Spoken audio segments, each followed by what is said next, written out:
Bonjour, alors on va continuer nos motifs de fléché. Alors il y a quand même plusieurs motifs qui ont été faits. C'est sûr que le fléché c'est traditionnel au Québec. Alors dans le fond, il y a environ une douzaine de motifs. Chaque région a sa particularité. Dans le fond, dans la région de Charlevoix, on retrouvait des modèles qui avaient des V ou des W. Dans la région de Deux-Montagnes, c'était des têtes de flèches. Dans la région de l'Assomption, c'était des éclairs. Alors, chaque région avait son motif typique à la région. Fait qu'aujourd'hui, on va apprendre l'éclair. Dans le fond, j'ai comme un modèle ici qui est plus large. Lui, il était monté. Ici, j'ai 12 fils rouges, 10 fils jaunes, puis 12 fils verts. Fait que c'est sûr qu'on part avec un nombre précis, mais un coup qu'on a compris, des fois, on peut modifier notre patron pour le faire à notre goût. Fait que ici, je n'ai fait un moins large qui a 8 bleus, 8 rouges, 8 bleus. Mais quand je l'ai fait, je trouvais ça un petit peu plus difficile, étant donné que mon bleu ici puis mon bleu là c'était plus difficile à savoir où est-ce qu'on était rendu. Fait que dans le fond, j'en ai refait un autre pour faire la démonstration aujourd'hui, avec les deux couleurs différentes de chaque côté, mais c'est quand même 8 fils, 8 fils, 8 fils. Puis aussi, j'ai fait un petit porte-clés ici. Lui, il y a 6 fils, 8 fils, 6 fils. Ça veut dire qu'ici, on voit que mon bleu, il va vraiment jusque dans le bord. Tandis que mes autres motifs, il se rend pas jusqu'au bord, là. Fait que c'est sûr que c'est un petit peu plus difficile, mais c'est quand même intéressant de faire un éclair qui se rend jusqu'au bord quand on va faire un petit projet ou peu importe. Fait que dans le fond, quand on a fait les autres capsules, on sait comment installer notre travail. Fait que dans le fond, si admettons que je laisse mon travail de côté, ben quand je reprends mon travail, je sais que la partie que j'ai attachée ici, elle va toujours sur le dessus. Fait que c'est pas plus difficile que ça à se démêler. Fait que là, ma partie d'attache est sur le dessus. Fait que je sais que mon travail, il va comme ça ici. C'est sûr que là, je suis quand même assez court pour aller le mettre en dessous de ma cuisse. Fait qu'à ce moment-là, je vais me prendre ma partie de lacet que j'avais, puis je vais venir l'installer au bout pour me faire une rallonge. Fait que ma rallonge va me permettre de l'envoyer en dessous de ma cuisse quand mon bout de laine est pas assez long. Fait que je vais venir l'installer ici. Fait que dans le fond, on commence toujours comme mes autres motifs. Mon premier fil à droite. On va faire sortir le chien ou... on va faire sortir le chien. Vas-y, Toutoune. Oh.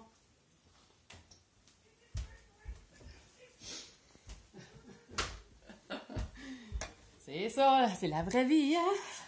On sort le chien, rentre le chien. C'est une bonne manière de faire aérer notre maison. Hein? Quand on a un petit chien, il veut aller dehors, il veut aller en dedans, il veut aller en dehors, il veut aller en dedans. On fait une circulation d'air. Fait que dans le fond, j'ai 8 fils de chaque. J'ai 4 fils en dessous, 4 fils dessus. Fait que je vais venir prendre mes fils. Je prends mon premier fil à droite, je viens l'accrocher sur mon annulaire, mon auriculaire, ma paire de ciseaux sur la partie arrière, mon pouce vers en avant. Fait que je vais faire mes croisées, toutes mes rouges. Quand je vais arriver dans ma deuxième couleur, dans le fond, je vais en laisser 2. Fait que là, j'en ai 8, ça veut dire que je vais en faire 6. 1, 2, 3, 4, 5, 6. Au 6e, je fais mon changement de couleur, changement de trame. Mon rouge va reprendre la place du jaune, puis mon jaune va s'en aller à la fin. Fait que je finis mes jaunes. Après ça, je vais aller commencer mes verts, mais je vais aller le placer à mon 6e aussi. Fait que ça veut dire que si j'ai plus de fils, admettons que je mets plus de fils dans le côté, ça va être mon 6e quand même. Fait qu'à mon 6e, changement de trame. Là, après ça, je viens le placer. Mon dernier vert était dessus. Ça veut dire qu'il va aller dessous. Fait Fait que je vais finir mon rang dessous. Puis mon fil qui était fil de trame qui vient traverser va reprendre sa place pour être fil de chaîne. Fait que mon premier rang est fait. Je redescends mes croisées. Je vais faire mon deuxième rang. Dans le fond, c'est qu'on va faire la même chose. On va venir faire nos croisées jusqu'à temps que là, mon fil de chaîne est devenu fil de trame. Il est rouge. Fait que je vais venir le placer juste à mon dernier jaune avant mon rouge. Fait que mon dernier jaune ici, avant mon rouge. Changement de trame. Je continue. Là, il est jaune. Fait que je vais venir le placer à mon dernier vert avant mon jaune. Là, ici, c'est mon dernier vert avant mon jaune. Changement de trame. Et je continue jusqu'à la fin.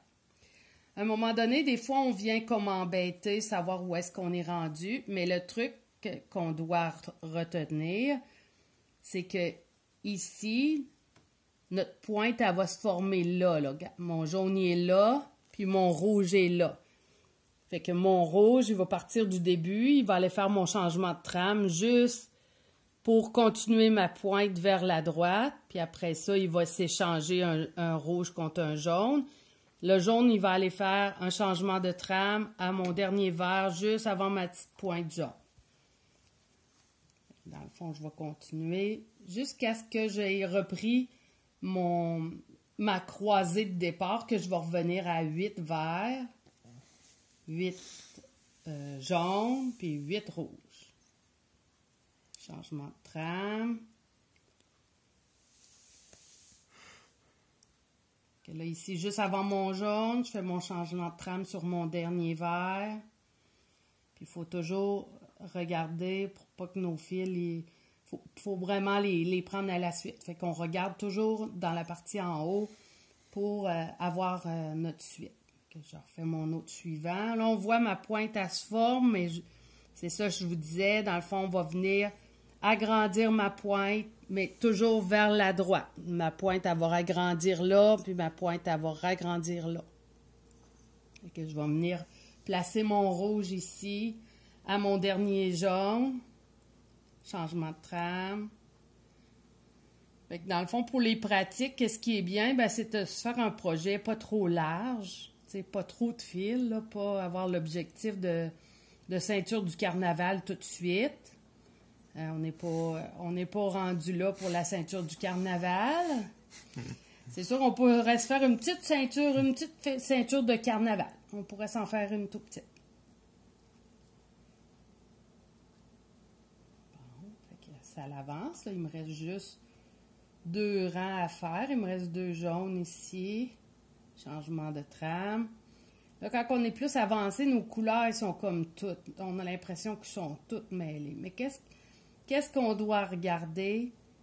C'est comme je vous disais tantôt. C'est la petite pointe qui se forme. Il faut qu'elle continue. Il y a ma petite pointe ici qui se forme, ma petite pointe jaune, puis ma petite pointe rouge. Si on voit qu'on a du louche, comme ici, on voit qu'on a du louche, là, on vient retirer nos fils pour vraiment que ça cache ici entre deux. Des fois, les fils sont dessus, puis des fois, sont en dessous. Fait que c'est de trouver c'est quel qu'il faut tirer pour replacer notre travail. Fait que là, je suis rendue à ma dernière... mon dernier changement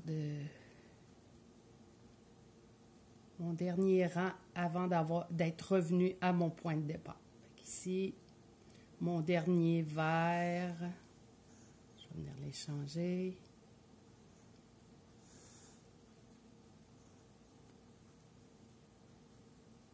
Là, je commence à être serrée. Je serais due pour défaire mes faux croisés. Fait que c'est ça. Fait que là, j'ai fait mon rang complet. Je suis revenue à mon point de départ, qui est 8 verts, 8 jaunes, 8 rouges. Fait que, dans le fond, c'est tout le temps mes mêmes... là, ça me fait 6 rangs. C'est tout le temps mes mêmes 6 rangs que je vais venir répéter. Fait que, en reprenant mon prochain motif, il va se former un autre éclair. Puis ici, on voit que les 2 fils que j'ai laissés, quand j'ai commencé au début, je n'ai pris juste 6. Ces 2 fils-là, ils restent là. C'est ça qui fait la petite ligne ici qui relie mes éclairs ensemble. Ici, au début, j'avais 3 fils. Dans le patron, il en laissait 3 avant de faire... dans le fond, il en faisait 5. Il en faisait 5 au lieu de 6. Mais moi, j'aime un petit peu moins. J'aime mieux quand il y en a juste 2. Mais c'est vraiment une question de goût. T'sais, ici, il y en a 3, ça fait plus large. Puis ici, il y en a 2, ça fait plus mince.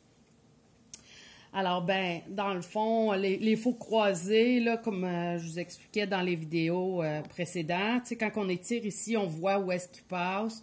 Puis on va venir tirer seulement les fils au lieu d'essayer de tirer dessus pour démêler. Là, on va venir tirer seulement nos fils. Quand on fait juste un petit projet, ça paraît pas trop, mais quand on va faire un plus gros projet, ben nos fils, ils s'usent beaucoup à défaire nos faux croisés. Fait que c'est ça un peu qu'il faut faire attention quand on a un plus gros projet.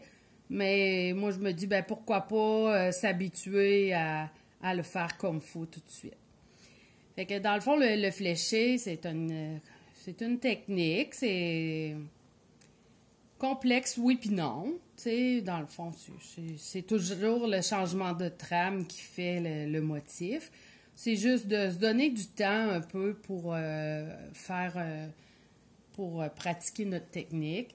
D'en faire un petit peu, quelques fois par semaine. Peut-être se donner un petit 15 minutes ou laisser notre travail proche. Moi, souvent, c'est au bout de la table que mon travail est là, puis toujours prêt. Si j'ai quelques minutes, des fois, ben, je vais en faire un peu. Se donner du temps pour assimiler la technique. Des fois, même si on ne travaille pas, notre cerveau, il continue à faire des liens pour avoir la logique, pour comprendre la technique. Alors, ben, je vous dirais de commencer par des petits projets, comme les petits projets de porte-clés comme ça. Ben, c'est quand même pas si long que ça à faire. Puis, c'est encourageant parce que c'est pas long. Fait que, ben, je vous souhaite bonne chance, puis à la prochaine. Bye!